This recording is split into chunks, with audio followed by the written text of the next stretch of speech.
كابتن شالتوت. عصام شلتوت بيقولك انا كان نفسي كهربا ينزل يلعب مهاجم في الماتش اللي فات. وليه كهربا ما بدأش ماتش موزمبيق؟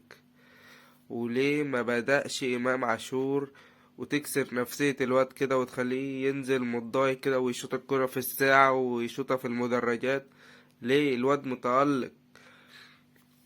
يعني انت شايف إمام عاشور متألق وكهربا متألق، ماشي.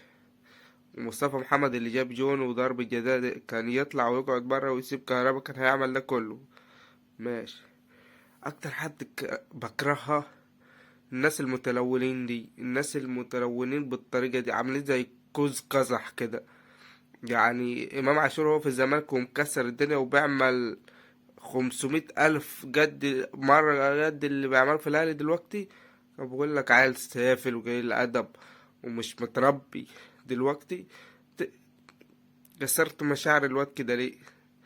اتأثرت عليه خليتوه يشوط الكرة كده يا رؤيا فيكتوريا يا جاحد.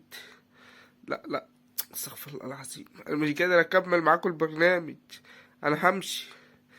معلش خليها عليك انت شلتوت، خليها عليك. ماتش الجهل لعب لك امام عاشور وزعلان ياسر ابراهيم ما نزلش مكان احمد حجازي.